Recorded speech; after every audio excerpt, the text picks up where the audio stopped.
Welcome to Girls on Fire ATX. I'm your host, Samantha. And I'm your host, Esther. Hi, Sam. What is up? The sky. But, okay, so I pulled up these questions because, like one of my favorite things to do is when I'm around my girlfriends, especially like late at night, like if you're all vibing, hanging out, usually when there's like wine involved, you start asking like deep questions about life. Mm-hmm. And it's usually questions that like make you really think. So I pulled up this like thing online and it's like 110 deep questions to ask your friends.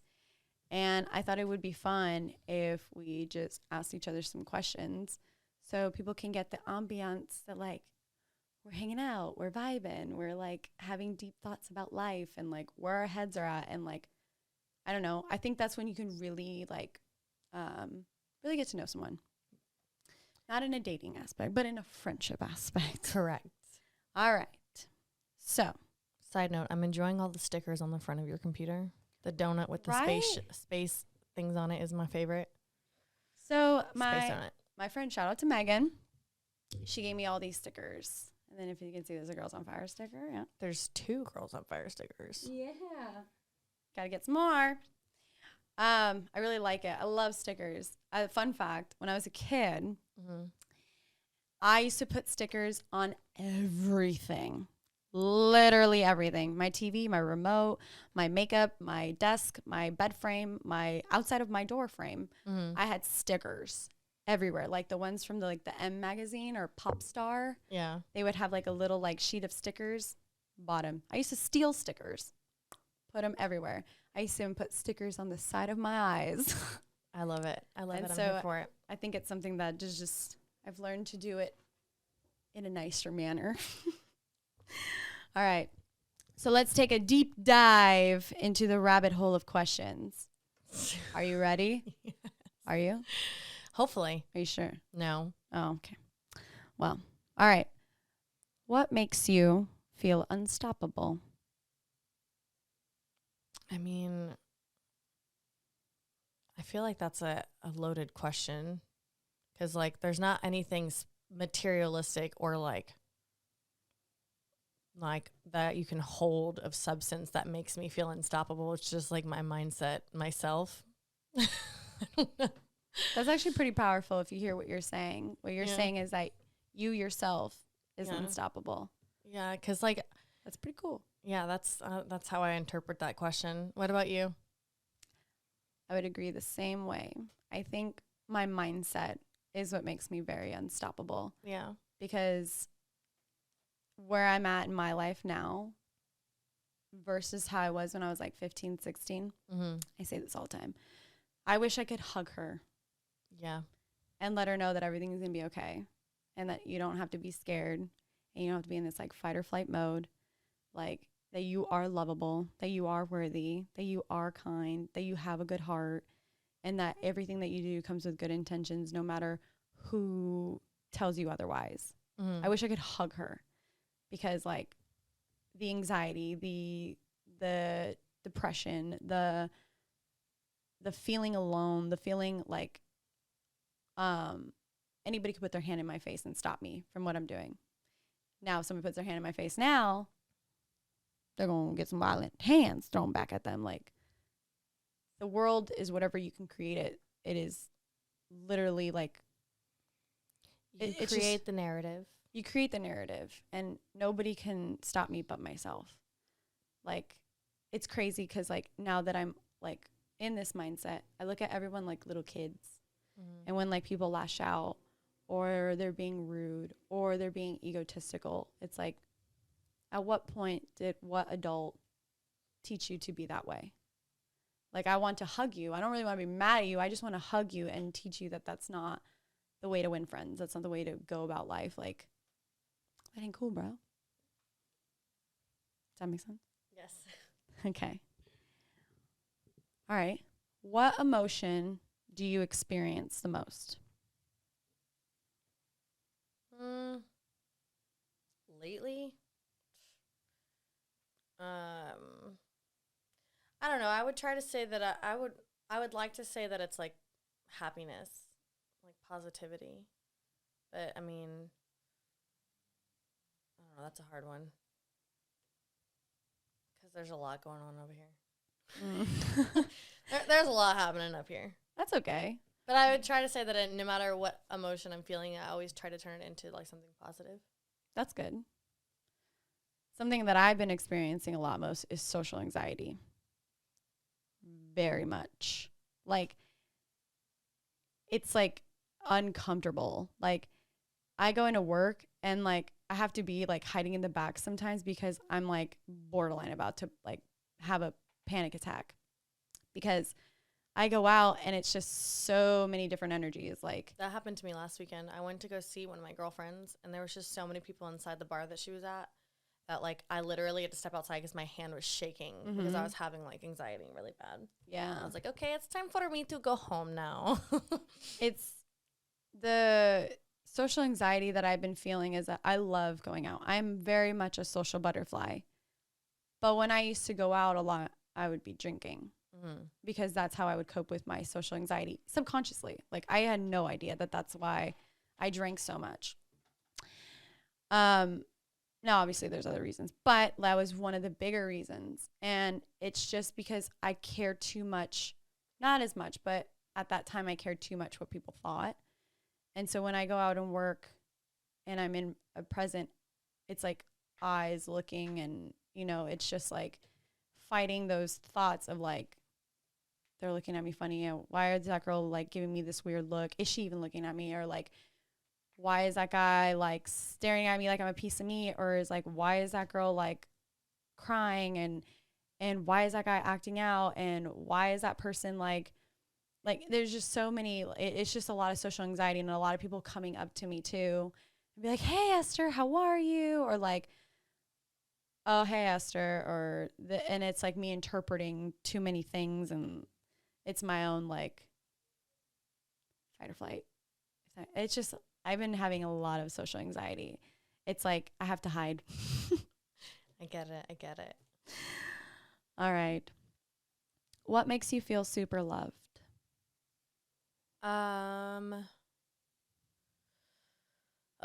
man, these are some deep questions. Well, it's like I could answer it in one of two ways because it's like my love language is like words of affirmation, but that's more in like a romantic partner.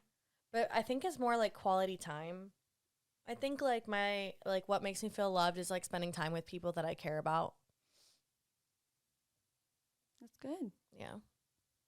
Because, like, I can go without talking to somebody, like, and it's not personal. Like, it's not like I don't want to talk to anyone. But, like, yesterday, for instance, like, I didn't turn my phone off, but, like, I needed a whole ass day to not speak to a human. Like, I didn't speak to one person on the phone.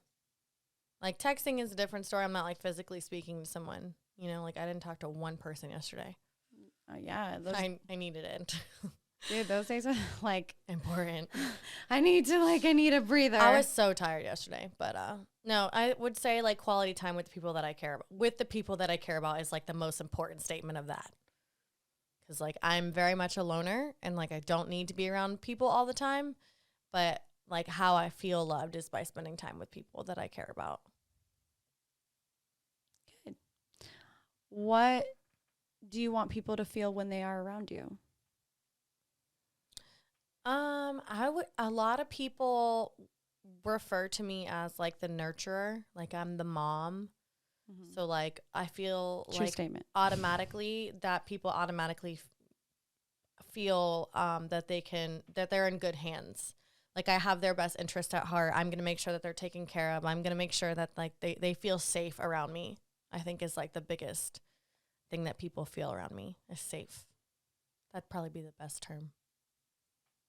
That's good. Yeah. I like that. That's very much you. And that's very much your character. And that's very much how like you come off to people. Yeah. Like anytime I'm describing you to people. No, and again, like Sam's the mom. Yeah. She's the nurturer. Well, and again, that falls into like the people that are around me that I care about. Like if I don't know you, I'm sorry, but you're not my responsibility.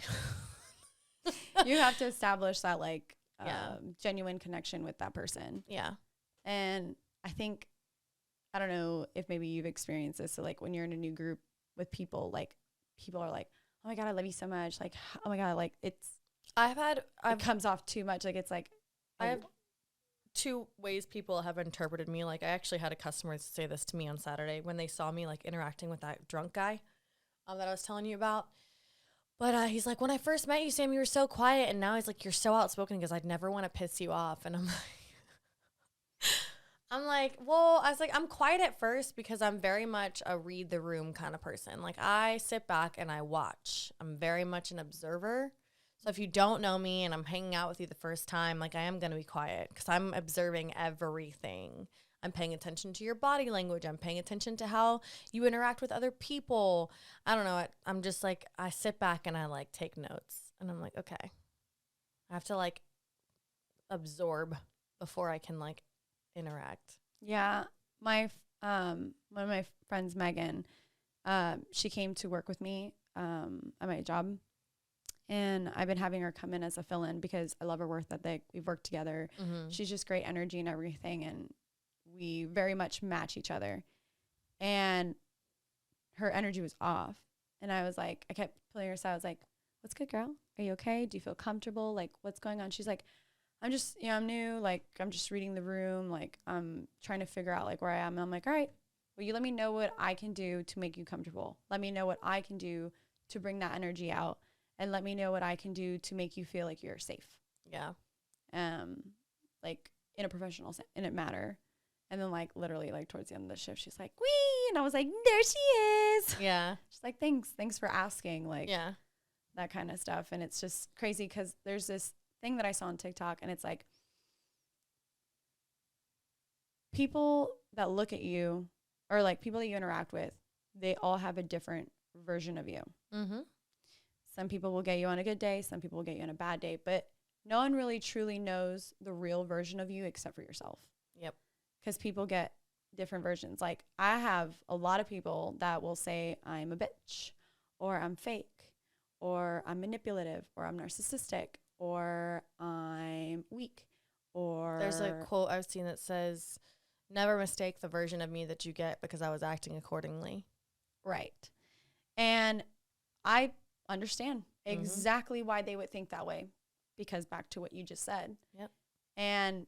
But it's like, it's crazy to like look at my life now and trying to stay true to who I really am instead of fitting molds. It's kind of beautiful. And it's hard too, because like I 100% catch myself like compromising and sacrificing just to like please the people I'm around, because I'm like, I just don't have the energy to deal with like fighting back or like speaking up, or if I don't want to do something, or you know what I'm saying, like I'm just like, fuck it, whatever, like I don't care enough to say something, so I'll sacrifice like my happiness or something, like something small, you know, just to make the other person happy. I'm just like, whatever, you know. But you got to be careful doing that, because you do it too many times and the person that you're doing it for can like, they are taking advantage without even realizing they're taking advantage, because you never said anything before and you never spoke up before.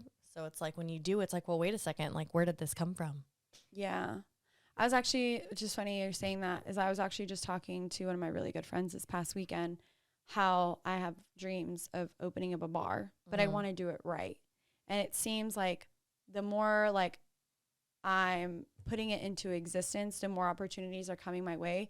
But the opportunities that I have to shut down because it goes against my morals. Yeah. Like, I've noticed that a lot of things, especially in the service industry, it's like a lot of money laundering, a lot of like being sketchy with money, like, and I don't ever want to be that person. And then nor do I ever want to associate with the people that will help me get ahead, but goes against my beliefs. Like, one of my friends approached us about doing like an event at their space. Mm-hmm. And I was like all about it. And up until until he told me who his business partner was, and I was like, fuck, because that guy raped a girl. Yeah. And I'm like, I don't want to be associated with that. Yeah, as much as I love you and I'm very happy for what you are doing. Mm-hmm. For me personally, like, I can't do that. Like, because that goes against everything that I believe in. Yeah. And what, like, we're trying to stand for. Mm-hmm. And it sucks because it's like the more that I'm like getting involved in this and the more outspoken I'm being, I feel like I'm sabotaging opportunities and I feel like I'm sabotaging. No. But it feels that way. Yeah, no. It's not necessarily the truth, but it just feels that way because it's like, I want to do it correctly. Mm-hmm. I want to open a bar and I want more female owned bars, but I want to offer like benefits. I want to take care of the staff and I want to do it fair. I never want someone to come into a workplace and like be like, my manager's doing this, or I don't agree with the upper hand. Like, no. Like, this place is supposed to be your safe space so that you know have a job. Because I think that's one of the biggest things of the service industry is that it's always embedded in our head that we're replaceable. So if we can't, like, if we're having like a bad like mental health day, God forbid we take it off and it happens on fall on a Saturday, there goes us possibly potentially losing our job. Yeah. So it creates us to have to like suck it up, quote unquote, and that sucks. Yeah. And it's like I never want anybody to feel that way. But it sucks because it's like the more that like we've been outspoken and the more that like people are now confiding in me about certain people is astonishing. Like I've had someone tell me about this guy who I can't name his name for legal reasons. I would love to. He's in like real estate and he's notorious for like raping girls, recording them and using it against them as blackmail. But he's so prominent into the service industry life that nobody will say anything about it. And it sucks because it's like, find out who it is. And it sucks because it's like, I know the guy and I'm like, are you fucking kidding me? So now like in my job aspect, like I know I will always be taken care of. I know they will always have my back. But it's like the people that he's around are also big clients of ours. And so it's that potential that we'll lose that whole clientele book because of how powerful this guy is. And that fucking sucks. Does that make sense? It does, but that brings a whole nother. We're not going to talk about it right now. We're not going to talk about it. But it's just crazy to see how, like, to see and open your eyes to so much more that's going on behind closed doors and how scary it is. But it makes me more ambitious to want to continue to do it, but be the one that it's like, no, I did it successfully, but I did it the right way. Yeah. And no one can ever take that back from me. And no one can ever do that. It's just like, now I'm super cautious about who I associate with because I never want someone to be like, well, so-and-so is hanging out with that person and that person is this and XYZ. In my past, I'm sure I was blinded to a lot of it and I had no idea. But now it's like, ignorance is bliss, isn't it? Yeah, it's just crazy because it's like, fuck. It's like, I would love to partner up with my friend, but I can't associate myself with the other person who there's like, there's that, which we can go about it in a different way. But I mean, before this goes into a negative light, I want this to go into a more positive. So, Sam, what makes you feel the most alive? Honestly, fuck. It's like I don't know why I'm. These are deep questions. I feel like I'm overthinking the answers. Just say what speaks in your mind. I mean, the first thing that pops to my mind is like what makes me feel alive is like working towards my goal, which right now is like permanent makeup. But then also like working out makes me feel really good and like feels like gives me a lot of like natural endorphins, which is really important to me. So like those two things, like working towards my goals for sure. Yeah. Is it easy for you to show yourself love or speak kindly to yourself?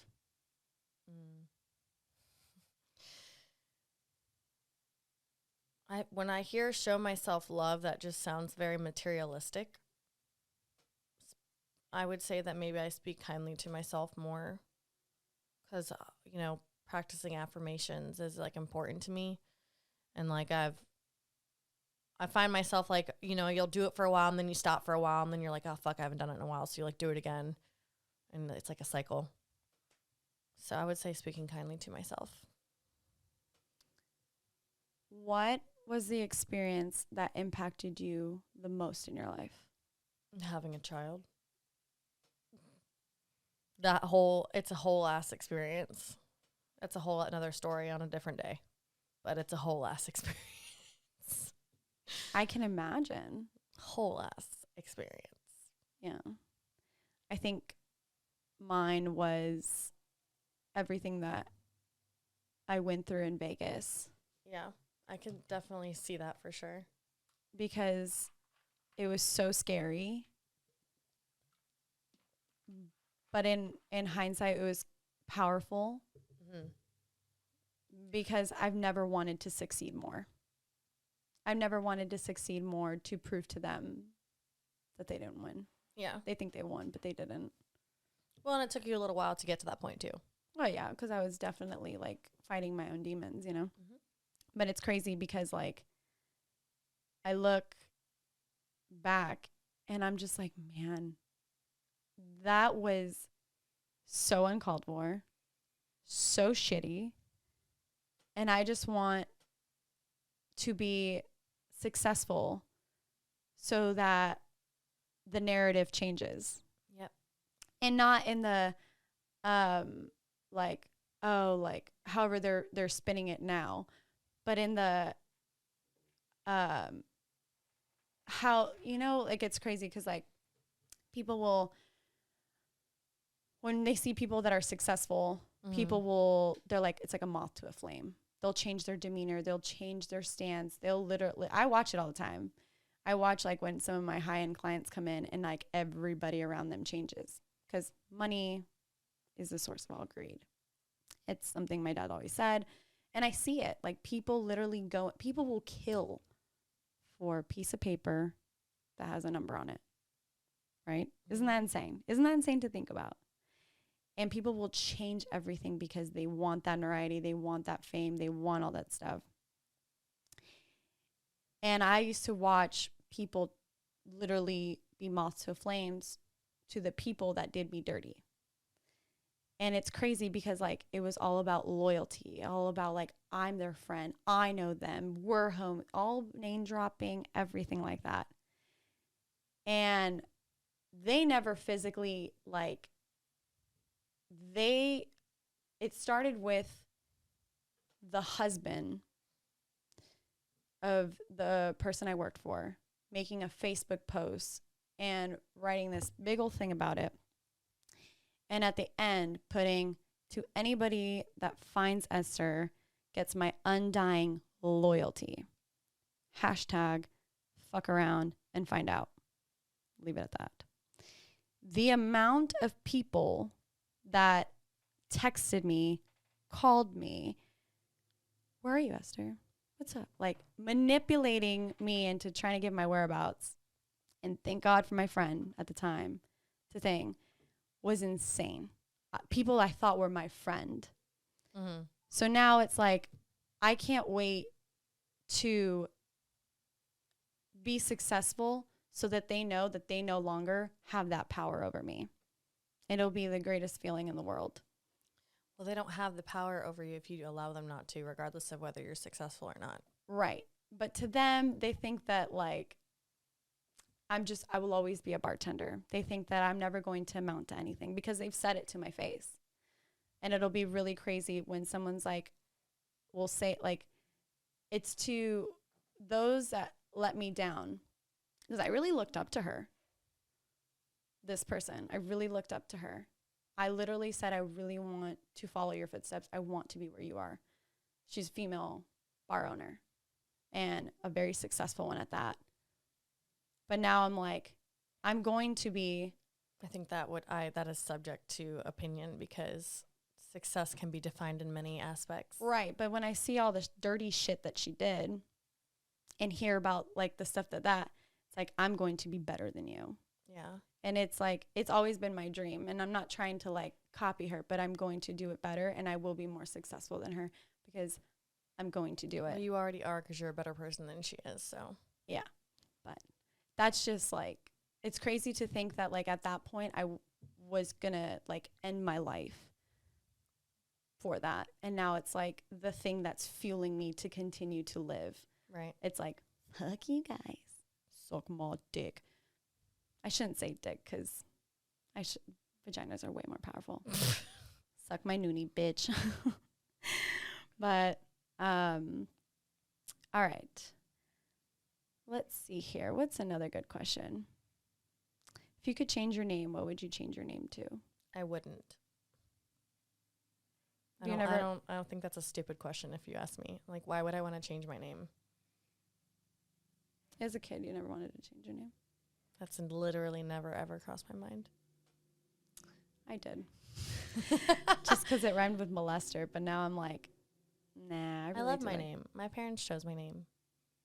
It's actually really nice. It's beautiful to say. Yeah. All right. Where do you go to when you need some inspiration? The gym. I'm trying to get better about going outside, but I do not like my feet being dirty. Do you like being barefooted? I mean, I do in my house, but it's just like I'm like super afraid of like stepping on something and I have this insane fear of splinters, like in any form, whether it's glass, dirt, whatever. Nope. I do not. They freak me the fuck out. I probably have an irrational fear of splinters.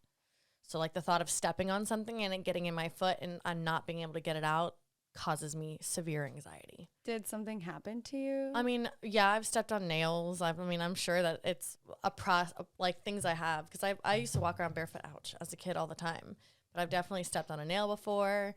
I've had splinters. That's probably, again, why I do not like them. So if I can avoid it, I will put sandals on.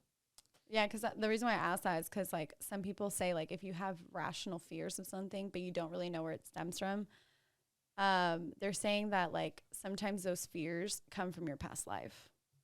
Yeah, maybe. Like, I'm claustrophobic as fuck. Yeah. But I can't pinpoint a time where I was ever stuck in something or anything that triggered it. I'm just literally, like, being, like, not being able to move in an area, it freaks me out. Elevators freak me the fuck out. Yeah, I don't like elevators so much. I did get stuck in one once, but it wasn't that bad, but it was just like, it's like being in a tube slide. I see, and I'm not irrationally claustrophobic. I do not like being in small spaces or super crowded areas where I feel like I can't breathe. I don't like hot air.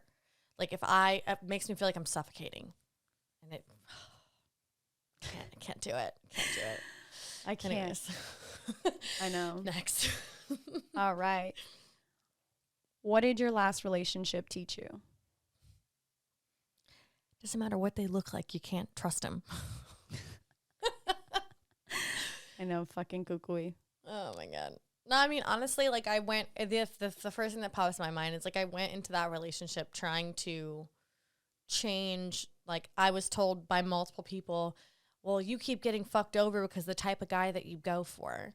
So like I was like, all right, well maybe if I don't go for the same type of like physical appearance that I usually go for, that maybe it'll be a different ending, and it wasn't. It was worse. So that's just go with your gut instincts, you know? Physical appearance, like at the end of the just quickly, at the end of the day, I literally loathe. I cannot, and I laugh at people when they say shit like that to me. I shouldn't have to dumb down what I'm attracted to because it will or will not. Like, that'd be like someone saying, oh, well, you know, Tyler is a typical, like, steroid douchebag or, like, some, you know, whatever the fuck, because he's got muscles and works out and whatever. Oh, he's the typical this, so he's going to be a bad guy. And so, like, what if you didn't date him because, like, someone said that? You know what I'm saying? Like, just because he's good looking doesn't mean that he's a douchebag. And I hate when people put that stereotype with people. And it happens for women too, of course. But like, I literally was told, well, it's because you like to date muscle heads. So just because I like to date someone who like takes care of himself, I'm going to get treated like shit. So I should date someone who's fat and ugly, or that I'm not physically or sexually attracted to, and they'll treat me better. Mm-hmm. Fuck no. Does not change anything. I know, because anybody that knows Tyler knows that it's the complete opposite. Yeah. Yeah, sweetie pie. He's got muscles and he's nice. He's got big muscles to protect that big heart of his. There you go. It's cool because, like, have you seen the TikTok? It's like, what do we do to hide our feelings? Get bigger muscles. well, that was one of the things that was really, like, the thing that really sealed the deal for me was the first comment he made after filming the episode. I remember. I thought it was really cool how you talked about mental health on Instagram. And I was just like, whoa. And then I saw his page. He has a page called True You Fit where he would work out and talk about mental health. Yeah. And I was like, it's just frustrating because it's like, I've never been told stereotypes from dudes as far as like, oh, if she's hot, she's crazy. Or if she's hot, she's, this or that or whatever. Because, like, people make jokes that's like, oh, you're pretty and smart. And it's like, the fuck is that supposed to mean? Because I'm pretty, I'm not going to be smart? Like, I will take my fucking brains over. Actually, let me see if I saved it because I'm pretty sure that I did. And if Instagram decides to stop being fucking stupid today. Dude, I don't know what's wrong with Instagram today. Yeah, it's not going to. Fuck, man, that really upsets me because there was an Instagram post that it was like a meme and it was of Denzel Washington and it said something about it was talking about women. It's like looks it was basically saying like looks fade. At the end of the day, you want a woman who's going to raise your daughter. So like her morals, her values, her fucking like her smarts, like beauty fades. Like that's irrelevant. You should like stop fucking around and like all these guys that are wanting all these girls that are so hot. And it's like that's not what's going to raise your children. Right. You know what I'm saying? And it, and I really resonated with that. And it was, I wish I could fucking read it because it was worded so perfectly. But Instagram sucks right now. No, that's really like accurate because it's like for the amount of people that are like, wow, you're really like smart. Like I would have never pictured. And it's like, why? Because I'm goofy. And so I gave you the perception that I'm like one of the things that I did a lot when I was younger was I was always told that I was stupid, that I was dumb. Okay, let me tell you this. So I dropped out of high school. Okay. And it wasn't because like I wasn't smart or any of those reasons or anything like that. It's just like I literally had ADHD. I hated high school. I fucking hated it. I would ask so many questions. The teachers would get annoyed. And I would be like, I don't understand. I had one teacher, Miss Kozak, my 7th grade math teacher, that would take the time after school to sit down with me and explain math to me in a way that I was able to understand it. Mm-hmm. Like I couldn't read, like when I was in English class, like I loved English, but I would have to read a chapter like 5-6 times because I would literally forget the first sentence because my mind would just go in all these different other places. I have that. I mean, I have that problem now when it comes, I have such a struggle trying to read books because I can't. I would do that. I would literally read an entire page and not retain one fucking word on that page. Right. And I would explain this to my teachers at the time. And then like ADHD was common, but it wasn't talked about. Especially not in girls. Not in girls. And like I was told that I was just too much of a party animal, that I was just like not like academically smart. But like I literally like I would pretty much ace all my like tests, but I would never like do like the work, right?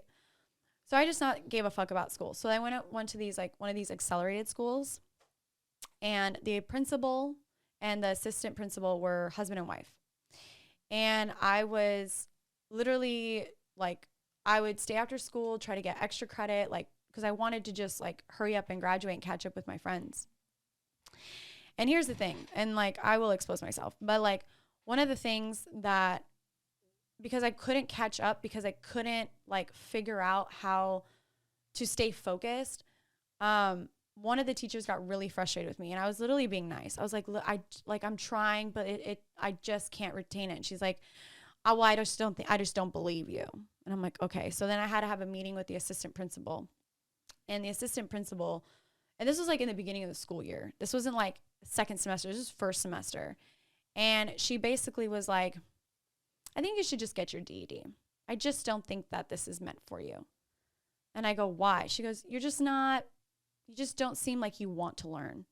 And I was like, I do want to learn. I can't pay attention. It's really hard for me. If it's like a hands-on project, I'll ace it. If it's something that I'm very interested in, I'll ace it. But I can't focus on calculus or geometry because it's just not something that I want to learn. All of it, it was just fucking boring. And I'm like, I can't retain the attention. I had like a 3.2 GPA. I mean, which is not the best GPA ever, but it's also not terrible.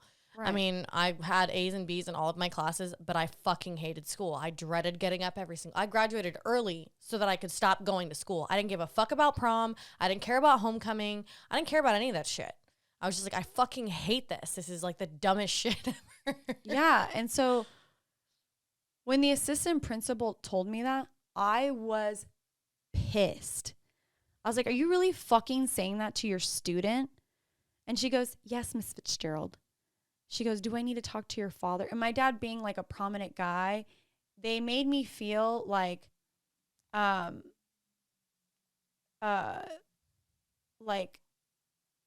even more of a failure because they would bring my dad's notoriety into the conversations. The TV King's daughter. She can't even like focus on school and stuff. And I'm just like. It's really, honestly, I was talking to my brother on the way over here today and he was telling me how he's in like a liberal arts math and they're teaching him Egyptian something or another fucking math. And I'm like, I laughed and he goes, what? And I was like, I think it's just funny that we're wasting our tax dollars on fucking classes that literally mean fucking nothing. You're learning about math that not only doesn't even exist anymore, that is not used at all and will never be used again. But that's what they want you to learn, and that's what's important right now. Because you're going to use that when you get out of school and go get a job. It's Egyptian fucking math. Mm-hmm. Like, unless you're going into archaeology or even then, like, it'd be cool to, like, touch base on it and, like, maybe, like, learn how it used to be. But, like, for that to be something that you're tested on is fucking laughable to me. Like, it's like a requirement. Yeah. Like, what's the fucking point? Right. And so it's crazy because I started testing the theory. I ended up just leaving. I walked out. I went to my dad. My dad's like, well, what do you want to do? And I was like, well, I'm dropping out. Like, I can't, like, this is stupid. I'm like, I mean, at the end of the day, it's a waste of my time. It's not even that, but to me, GED is just a way to test out and say, like, be like, I'm at least smart enough to fucking test out. Yeah. Well, I failed my GED test twice. I have really bad test anxiety. Yeah. So I failed it twice. And the third time that I passed it, I had to smoke weed to do it. But it was crazy because, like, one of my brothers, so I had to borrow the $100 to take the test from one of my older brothers.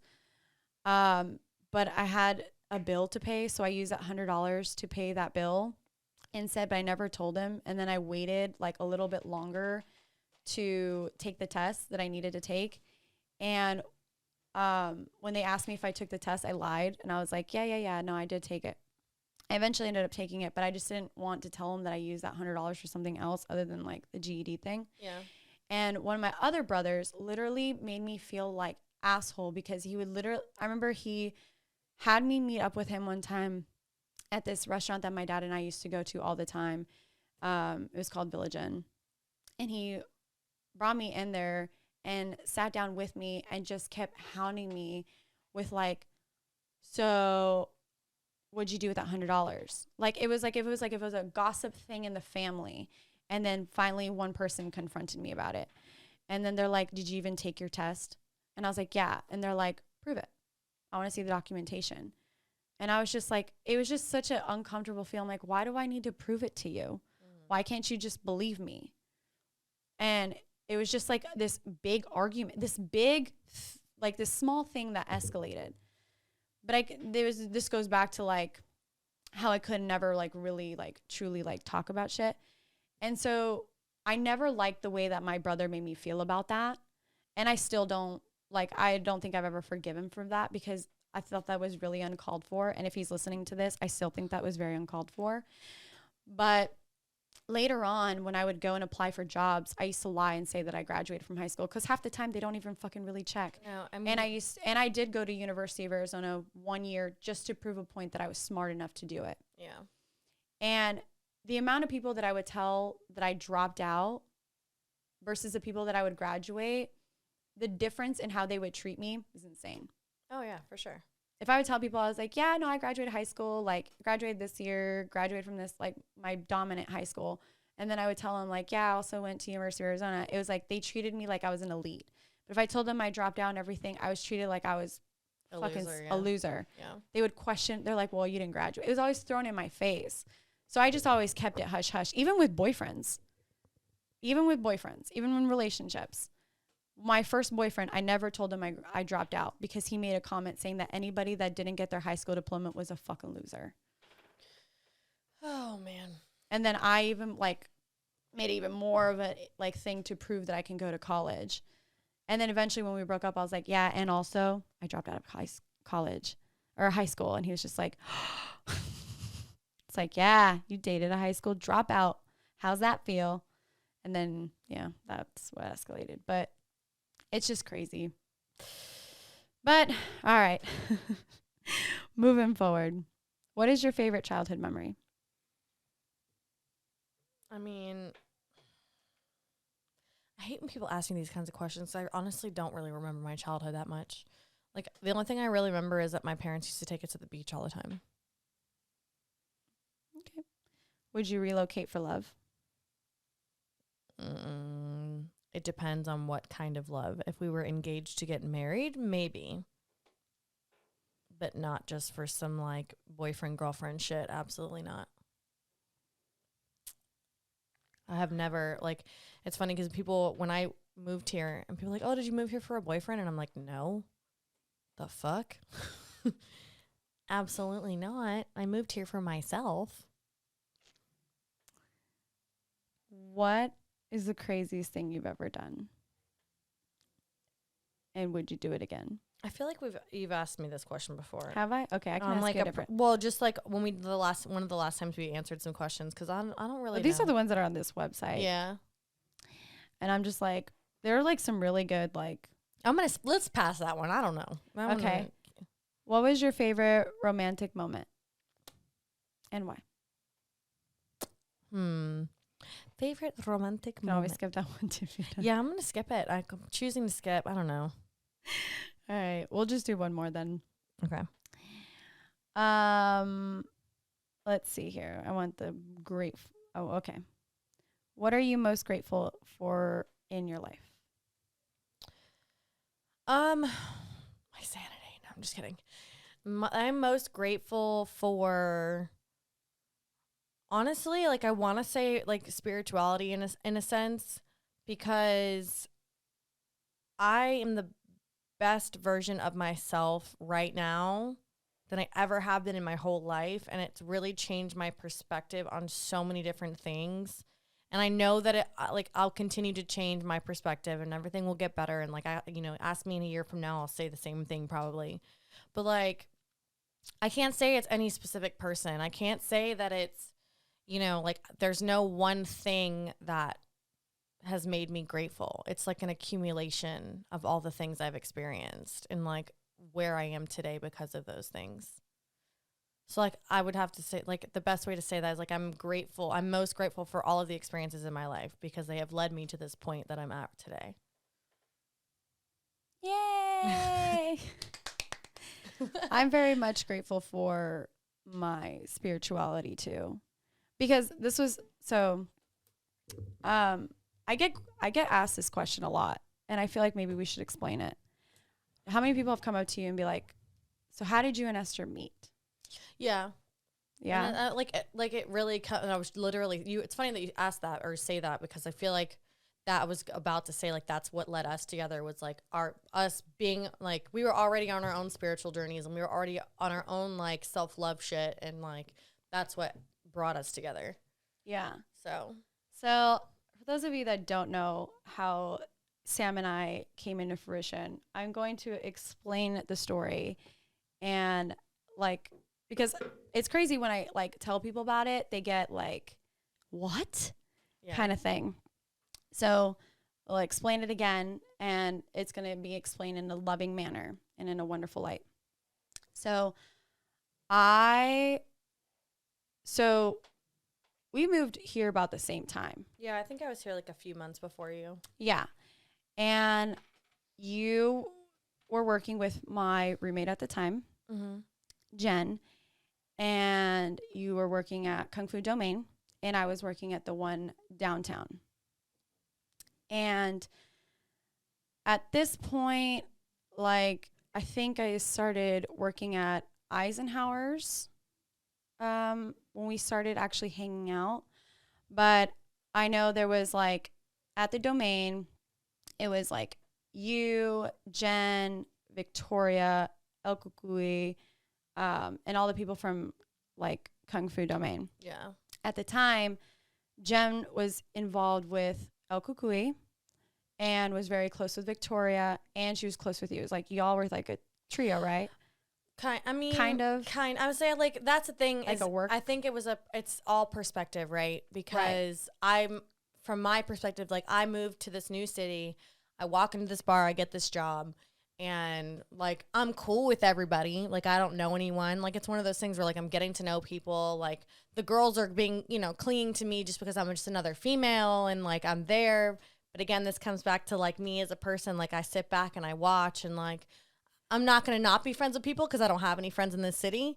But, like, at the same time, like, I wouldn't have called them my best friends. Like, I would have been like, oh, I work with these people, Well, because it is from perspective, why don't you explain the story and then I'll explain it? Yeah. And then we can talk about, like, you would basically I seen it from a different perspective. Right. So I come into this bar and, me just trying to be me and, like, being outgoing is, like, I walk into this bar. I'm actually on a date with this guy who ends up being a fucking douchebag. But I'm like, hey, I just moved here, which I think I had, like, said something to Jen because she was our bartender. Like, she had served us our round of drinks. I was like, hey, I just moved here. I was told to come into this bar specifically and apply for a job because, I live right around the corner from here. And she goes, yeah. So she brings Leo over and I'm like, hey, like, he's like, okay, we'll come in this date. We'll see if we are a good fit for each other. And I'm like, okay, cool. And I'm like, whatever. Like, I went and so I go and I get the job, and I'm working like Mondays, or what days? I was working like Thursday through Monday or something like that. I can't remember exactly. Thursday, Friday, Saturday, Sunday, Monday, something like that. Yeah, because I think I had Mondays, Tuesdays, and Wednesdays off. Anyways, that's irrelevant. But I get there and, like, so I meet Jen, I meet Victoria, I meet everyone there. At the time that I'm, like, getting to know everyone, Jen tells me that she's dating someone. She never specified who. And then it wasn't until she saw El Kukui flirting with me that she saw, like, she was like, oh, that's my boyfriend. And I'm like, oh, okay. Immediately I backed the fuck up. I'm like, okay, whatever. Like, I wasn't really flirting back. It was like one of those work things where it's like, oh, someone's flirting with you. You have your work friends. You're just messing around being funny. Well, then we had gotten off work one night early, and it was like me and they were talking. Again, I'm still new to the city. I haven't really been here that long. It was like him, one of the kitchen guys, and me and somebody else. And they're like, we're going to go downtown. Do you want to go? And I was like, yeah, I've never been. Like, I would love to go. So we, like, hung out, and it was, like, super cool, super chill, like smoking weed, like just me trying to make friends again. And, then I hear from El Kui that they're not together and that she's crazy and she just won't let go and all this stuff. And I'm like, well, that's between y'all. That's none of my business. And I'm like, I don't want to be involved in this shit. I'm like, we can be friends. So, like, we officially from that moment were just friends.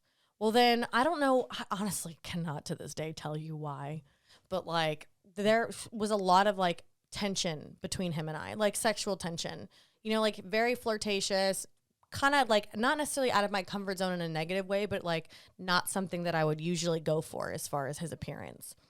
And time went by and I was like, no, I'm not getting involved in that. I'm not getting involved in that. And he was like, we're not together. We're not together. And at this time, like, she had told me a few times that they were broken up, but then, a week later they would, like, hang out, you know Jen well enough to know, like, how back and forth she can be. So I was just like, I'm not getting involved. And I think it was after their trip to New Orleans. Yeah, she was like, I'm fucking done with him. And he was like, I'm done. And I'm like, okay, whatever. Like, I never imagined him and I to ever date. And then, like, again, we would just hang out a couple times, smoke. And then it just kind of, like, turned into something more. And it kind of just like went from there. And it was like, we would just hang out as friends. And then it turned into like something more intimate. But at that point, I was under the impression that they were not together and hadn't been together for like a few months.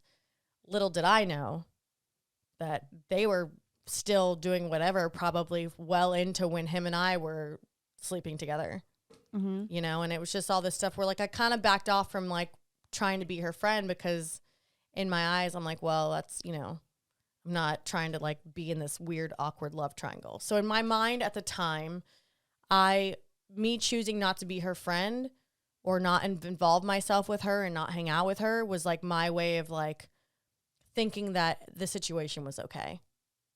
Right. You know, I mean, ultimately I always felt guilty. Like I felt like I was hiding something, and in my mind, I was like, well, I don't have a reason to hide anything. Like, I don't really know this girl. I don't owe her anything. We're not best friends. Right. You know, like, so in my mind, that was what I was trying to tell myself. Ultimately, at the end of the day, like, lots of red flags, lots of intuition that I ignored, that like, regardless of whether I owed her anything or not, I didn't need to be dating him. I didn't, you know, so it is what it is. But, so we're going to go back and forth, switch yeah. perspectives, or go back and forth. It's hot So here. I'm living with Jen.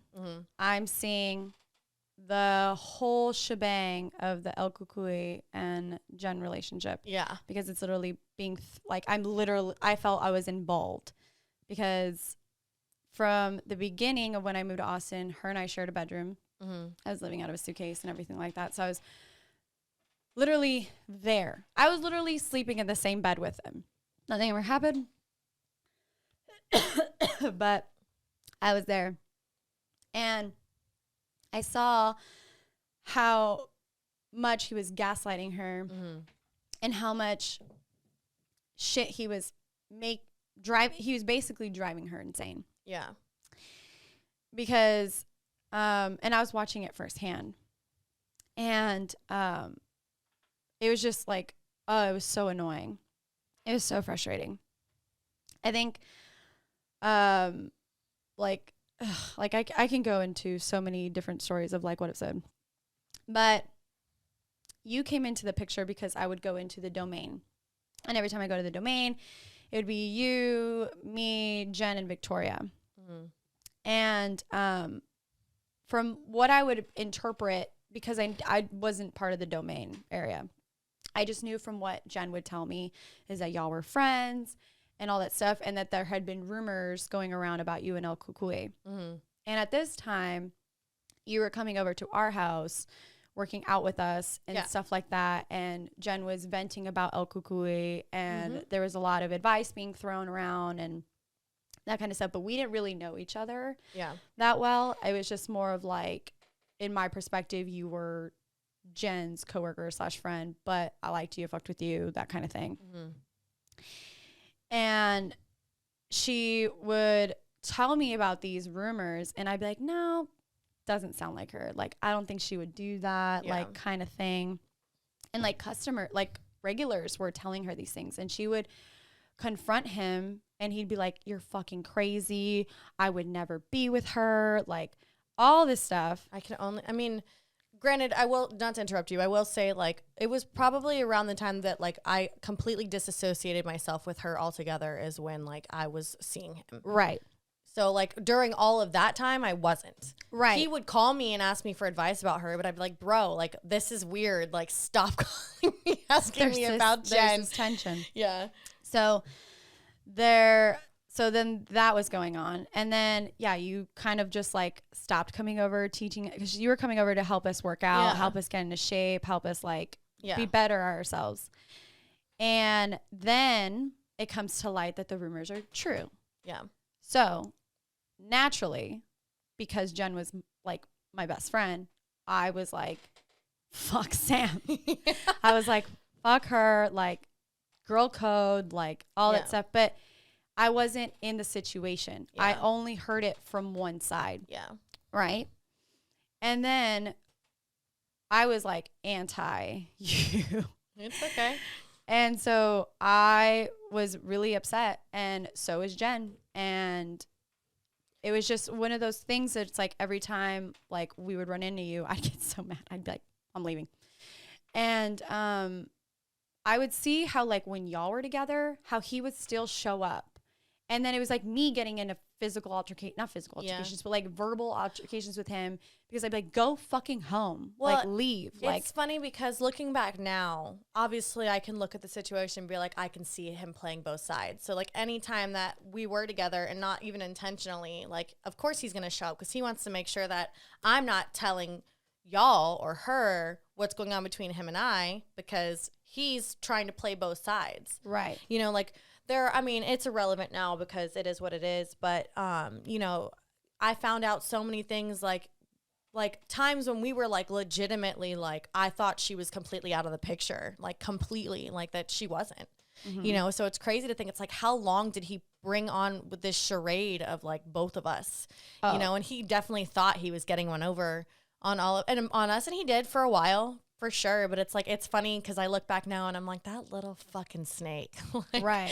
You really, like, and I think that's what makes me so mad at myself, is because, again, I am not the type of person to get involved, and I cannot explain to you what drew me to him at all, and like what made me for 1 second think that, okay, well, maybe this is a good idea. Like, it's like I know myself better than that, and I was definitely in a darker place mentally and emotionally, as far as like, when I had just moved here, I had just gotten out of like a serious relationship with a guy that I was so madly in love with, you know, and I hate using the term rebound because I really don't believe in rebounds. He just caught me at my weakest moment, is how I'll put it. Right. He caught me at a weak moment where I let him manipulate me from what I was already, like, basically in the same mindset I already was. And so I hadn't actually like learned anything from my past relationship. It just continued. Yeah. All right. So then it's like a year, right? Mm-hmm. It was like a year, like, after I think like the whole situation went down. Yeah. And then I think you reached out to Jen. Yeah. To apologize and have a conversation with her. Yeah. Because I remember her confiding in me and being like, I don't know. And I was like, no, don't talk to her. Yeah. But at the end of the day, it wasn't my situation. But I did tell her, I was like, whatever you want to do, I support it. Yeah. So I think you guys had a conversation. I think it went really well. And then it was all hashed out. Yeah. I still held a grudge. But so she's your friend. You care about her. And, well, right. You just wanted to make sure she wasn't being manipulated again. I get it. Right. And so fast forward to COVID. Like, we were cordial. Mm-hmm. We were very cordial. Fast forward to COVID. We get into, because you and Victoria were like besties, and then me and Jen, we were like really close, and then Jen and Victoria are close, so like naturally we all kind of like were put in this together. Yeah, we all kind of migrated together, and we were all put in this group chat. Now, I'm gonna make a statement, and I don't need it to be twisted, and I don't need it to go around. Me and Jen, we enabled each other to be big time alcoholics, and I hate to say her name because I'm not trying to like paint her out to be a bad person whatsoever. In just the time, we just basically very codependent on each other. We basically enabled each other's bad habits. That's what it is.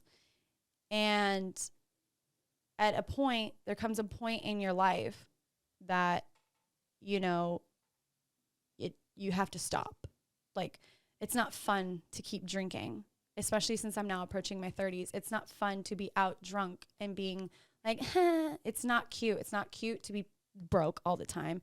It's not cute to be drinking and driving. It's not cute to be throwing my body at people that don't give a fuck about me. It's not cute to be calling into work so that I can go out and partying and making stupid, irresponsible decisions. It just gets to a point where it gets old. And I think that COVID was a blessing in that.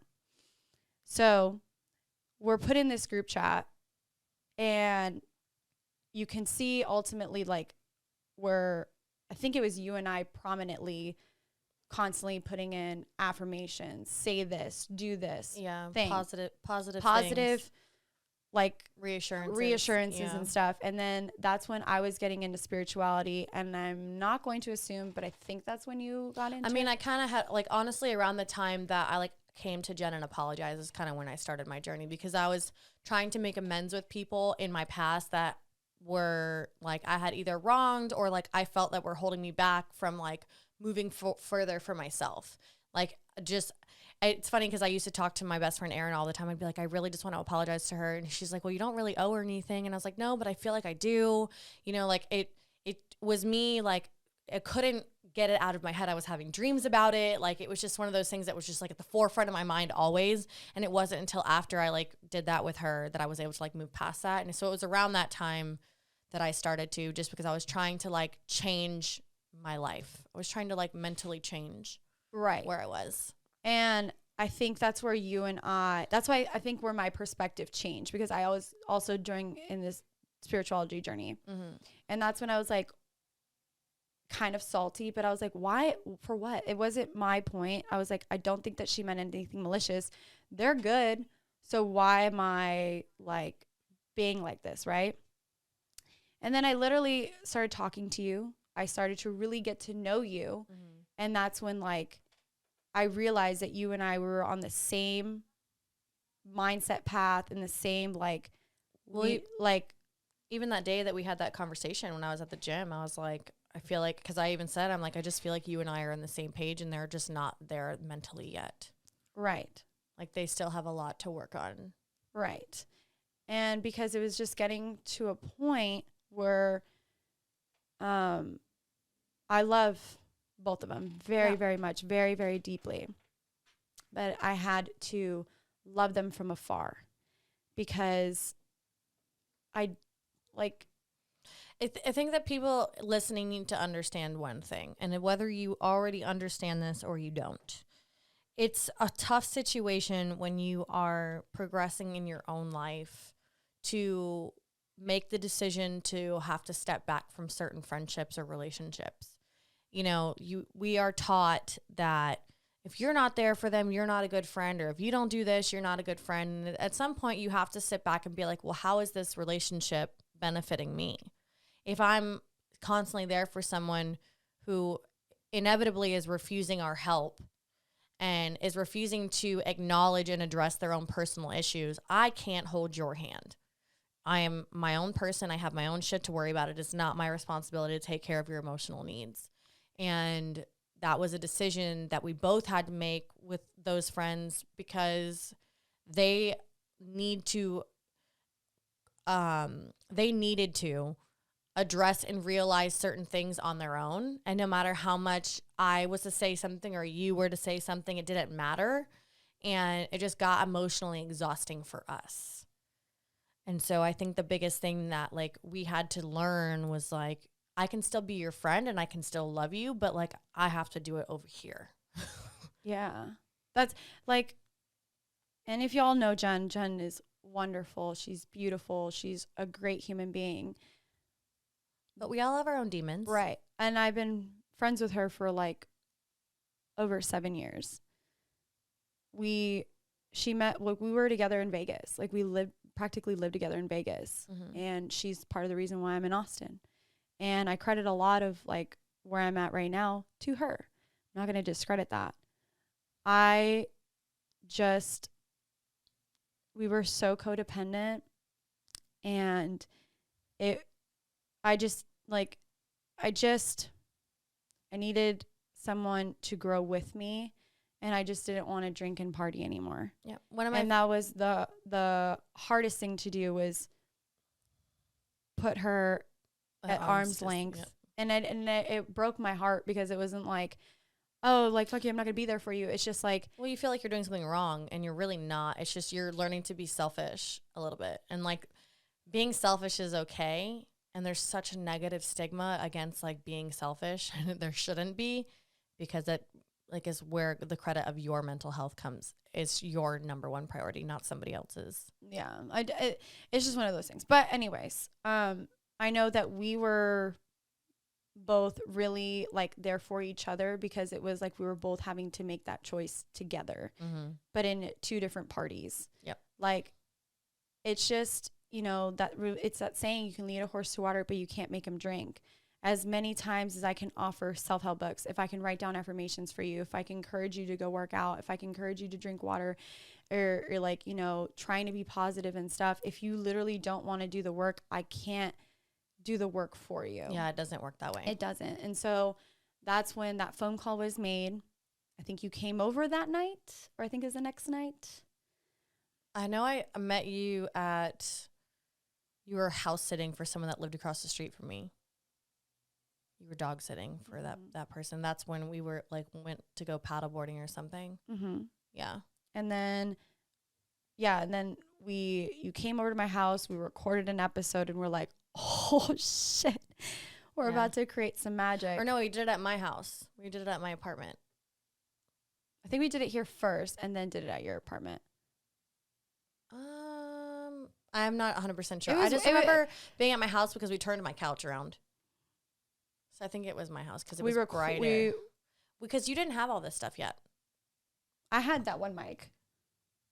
Because I have the first audio on my computer. I don't know. Something like that. Basically, basically what happened is we created a friendship while indulging in the most therapeutic project that I can think of right now. Yeah. In the better lack of word.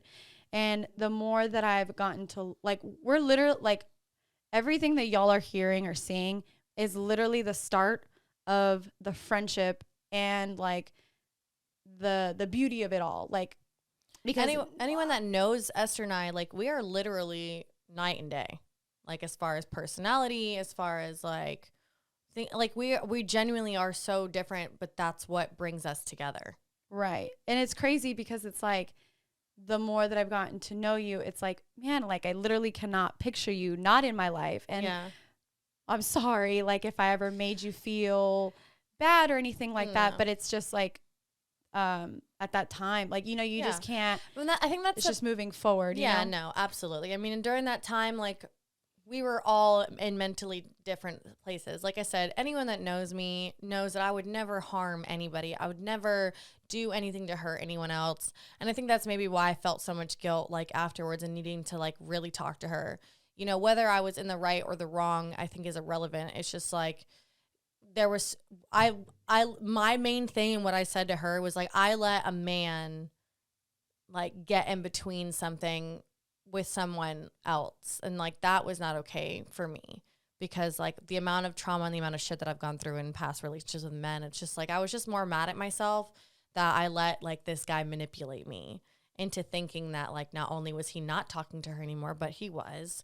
And, like, the whole situation he painted this picture of her that, like, led me ultimately to not want to be her friend, you know, and which sucked, because that's not fair, because no matter whether she was acting crazy or not, she was acting the way that she was acting because of the way that he was treating her.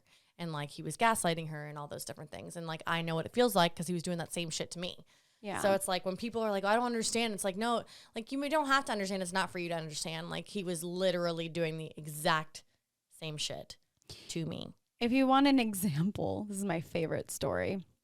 If you want an example of just how manipulative this guy is, there was one time I came home. This was like this was when she was asking him about the rumors. Yeah.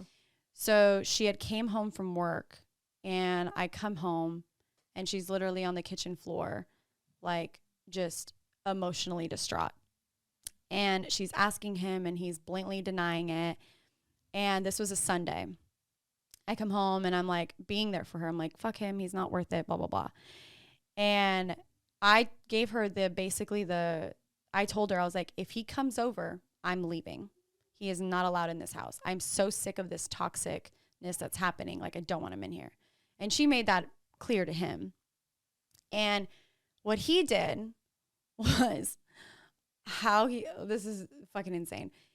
He calls her, she puts it on speakerphone, and he's like, I'm on my way over to you. And she's like, no. Like, you're not allowed to come. And he's like, I'm already driving. Like, I've been drinking. I'm drunk. Like, you're going to make me drive all the way to San Marcos by myself. Like, blah, blah. And she's like, no, you're not allowed over. Esther's not going to allow you over. He's like, fuck Esther. And I'm like, you wish, bitch. And so what happened was, long story short, on the phone, he acts like he's getting pulled over.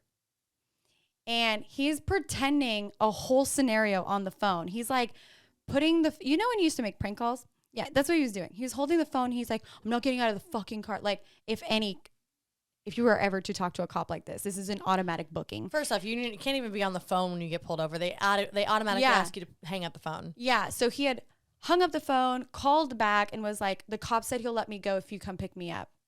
He was literally down the street from our house. I was like, no, Jen, he's lying. I was like, asked to speak to the officer. And Jen's like, all right, well, let me talk to the officer so I can figure out like exactly where you are. And then he's like, yeah. And then he's like pulling the phone away and then putting it, because it's the same fucking voice. And he's acting like the cop. And then he's like, fuck you, like, blah, blah, all this shit, like to the officer, right? And I'm like, Jen, no. And so she's like, sorry, like there's like, I can't. And so he sends her this long message of like, you're going to let me go to jail. Like, how could you? Like, I'm actually getting arrested right now. I'll talk to you Which if you were tomorrow. getting arrested, you wouldn't be texting some long ass message. That's what I'm saying. That's what I'm saying. But because she was so deep into this, she was literally believing him, which was driving her crazy because her intuition was telling her otherwise. Yeah. And I was like, Jen, follow your gut. This guy is lying to you. But that's the thing is that people don't like, and I know that you've experienced it and you've been in it, but it's like, it's crazy because when you see it from an outsider's perspective when you're not, and you're just like, how the fuck do you not see this? Right. Like in the moment, it's like, you're like, but it's you literally is your brain like trained to like believe this person. It's insane. Yeah. Well, basically he told her he was going to jail, and literally she felt awful. She's like, I feel so bad. Esther, please let me go pick him up. I was like, no, he's not going to jail. I was like, that shit was all fake. Yeah. And I was like, and he's booked on Monday. So you're probably not even going to hear from him from Tuesday because it takes a whole 24 hours to be booked, especially on like a Sunday. Yeah. And I think on Monday it takes like an additional time because of like, all like people working and shit. And I was like, but we'll look at his booking. We'll Google it in the morning, okay? And if you Google the booking, I will apologize and blah, blah, blah. Like, I had to, like, really convince her not to, like, go pick him up. And so I Google it the next day. There's no booking. I Google it Tuesday. There's no booking. I Google it Wednesday. There's no booking. He literally texts her the next day at, like, this happened all like around, like, 5 a.m. He texts her the next day at, like, 2 p.m. And he's like, yeah, I just got out of jail. And I was like, there's no fucking way, bro. Yeah, it's a 24-hour process. Yeah. But that's just like a little snippet of just how manipulative it is. But, we do kind of have to like thank him because like he look at what had all transpired and intertwined to get us to be sitting in this room right now, looking into each other's eyes and saying, I love you. I love you. I love you, beesh. Because that's just how the universe fucking works. Absolutely. You got to learn these lessons. You got to take them, turn them around, and make them into something beautiful. Everything that has happened has brought us to where we are today. Yes. So if y'all have been following the podcast, just know that y'all also aren't just following the podcast, but you're also watching our friendship unfold. Yes. And all of it and flourish. Do Jinxie Yomiko. On that note, root beer. Take it away, Sam. All right. Well, you already know the deal. Make sure to follow us on all social media platforms at Girlsonfireatx. And stay tuned every Monday at 12 p.m. Central Standard Time for new episodes. Sweet. Peace out. Girl Scout.